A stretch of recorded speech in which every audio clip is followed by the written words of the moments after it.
Welcome to the Fire Mountain Gems and Beads studio. I'm Suzanne, and today we're going to have a lot of fun. We're going to be talking about some of the most common jewelry making myths and misconceptions in the industry, and I'm going to debunk 12 of the most popular ones with you here today. Don't forget, please like, share, and subscribe so you don't miss any more of our videos. Let's get started.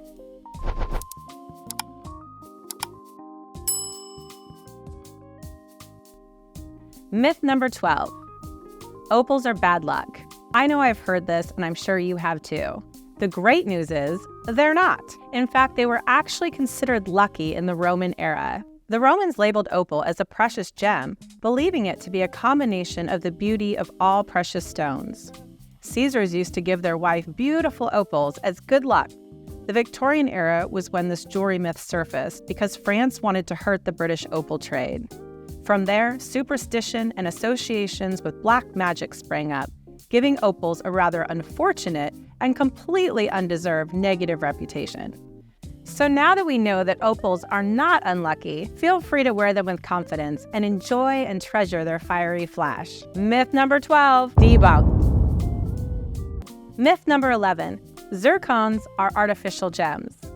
There's no doubt that this stems from the similarity between zircon and zirconia. Cubic zirconia is an artificial gem often used to emulate diamonds, but zircon is a precious gem itself. In fact, zircon is the oldest mineral on Earth, dated at 4.4 billion years old. This gem is loved for its brilliance and optical properties that are actually so similar to diamonds that the two gems have been confused for each other throughout history. Myth number 11, debunked. Myth number 10, the idea that a larger stone is more valuable.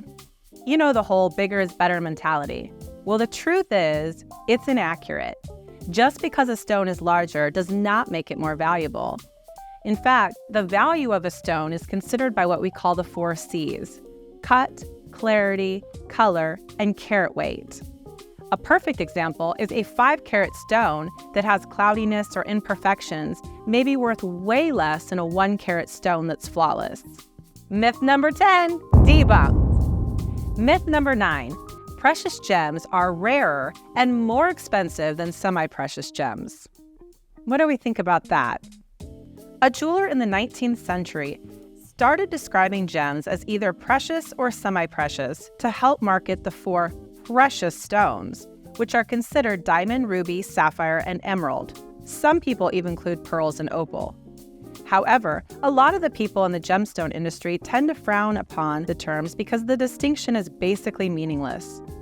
For example, semi-precious stones are rarer or fetch a higher price than precious gems. Garnet is considered semi-precious, yet some Savarit garnets are sold for as much as $10,000 a carat. Myth number 9.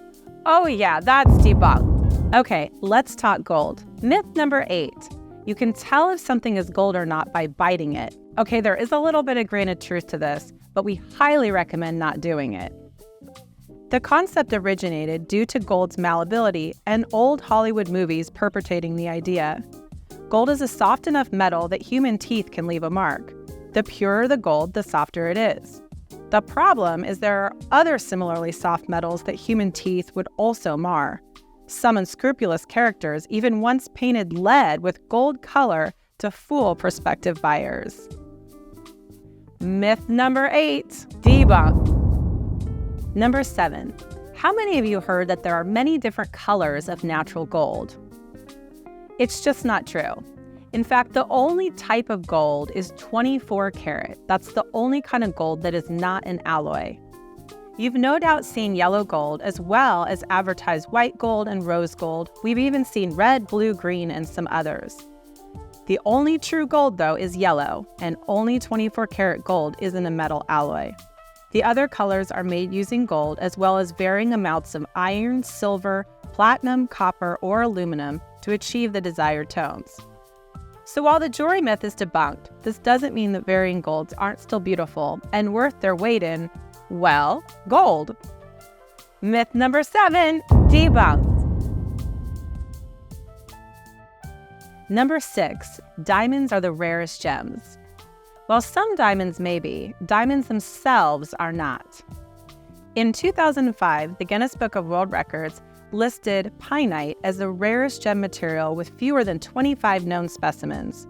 Later, in 2011, the pink-purple gem star typhite was named the rarest of gemstones.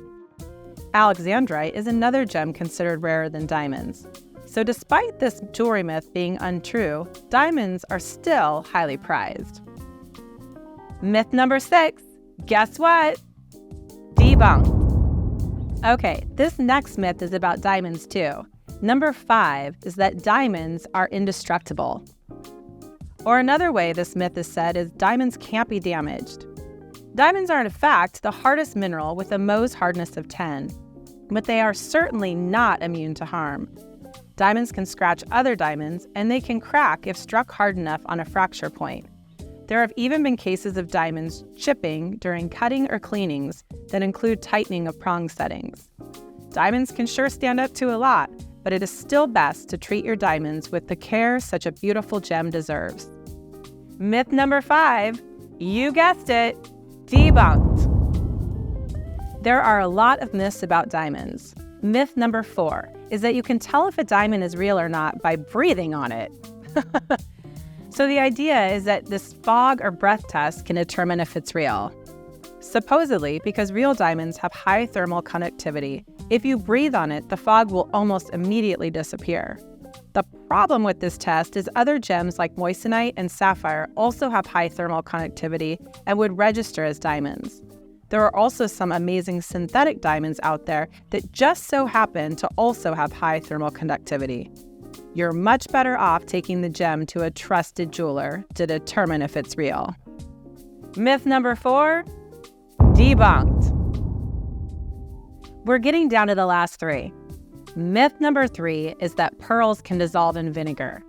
It was once said that Cleopatra actually put pearls in vinegar to prove to Mark Antony that she could create one of the most expensive drinks of all time. This story could be true, but not as the original account explained. Pearls can dissolve in vinegar, but it takes quite a while, days actually. If the vinegar is boiling, the process will speed up, but it would still take hours. If the pearl was ground up first, the powder would dissolve in a matter of minutes. History may never know if Cleopatra really did drink dissolved pearls, but the myth is false as far as whole pearls quickly and easily dissolving in regular vinegar. That third myth? Oh, that's debunked. So while on the subject of pearls, myth number 2 is that pearls can only form in oysters. This is simply not true.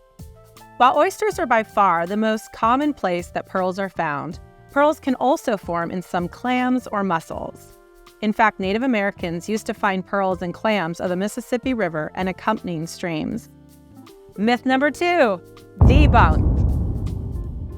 Drum roll, please. The number 1 jewelry making myth is that toothpaste can be used to clean jewelry. While toothpaste is great to clean your teeth, it's not a great choice for cleaning jewelry. Toothpaste can actually damage gemstones, including diamonds and metals. Gemstones with a low Mohs hardness can get surface abrasions from toothpaste. Porous gems such as opals and pearls will discolor, and their prized luster will be dulled. Myth number 1, debunked. Well, there you have it. That is 12 jewelry making myths debunked. I'm so glad you joined us today to learn about the different myths and help me debunk them. Tell us in the comments what surprised you. What were some of the myths that you thought to be true? And please like, share, and subscribe so you don't miss any of our future videos. Happy beating!